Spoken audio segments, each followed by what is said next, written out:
Well, some people call Joe McQueen the original Utah Jazzman. The saxophonist died earlier this month at the age of 100. A celebration of his life was held yesterday in Ogden. Fox 13's Todd Tanner has more. This is a celebration of life. We're not worried about Joe. Joe lived a great life. Joe McQueen lived to the age of 100, playing saxophone in jazz bands for most of that century. Up to the last 2 or 3 months of his life, he had a very good life, and so can't complain about that at all. Here's Joe talking a bit about that very good life from an interview in 2015. The band I'm playing with right now, I enjoy playing with these guys about as good as I did anybody, you know. I've been playing since I was 14. I went on the road with the band when I was 16.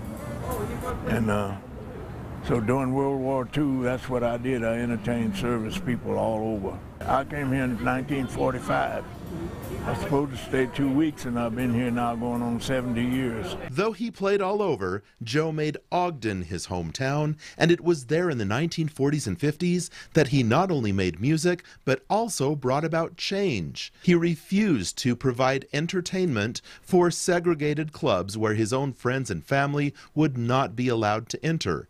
And he formed a mixed-race band simply so he could perform with the best available players, much to the dislike of club owners who eventually caved so they could not only book the hottest local band, but also the big names that wanted to play with Joe McQueen when they came to Utah. Charlie Parker's one of them.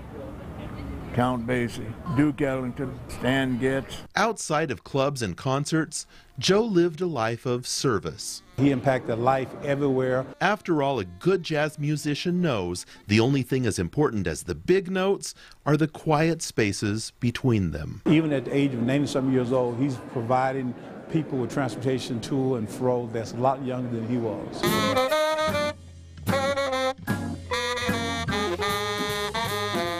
Joe often said anyone could live to be 100, and that's why he was more proud of another milestone, the 75 years of marriage he recently celebrated with his wife, Thelma. His life going to live on through the lives of people, even younger people that knew Joe. One of those, Bad Brad Wheeler, a Utah musician and radio personality who looked to Joe as a mentor for the past 20 years or so, and during Saturday's celebration, delivered laughter and tears all at once. Several months ago, before Joe became sick, we were talking one night on the phone about life, and he told me the following.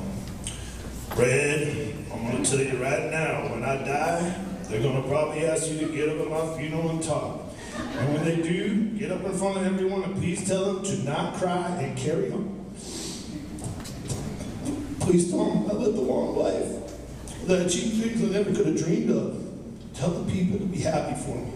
I'm going to the place where the good Lord takes me. Todd Tanner, Fox 13 News, Utah.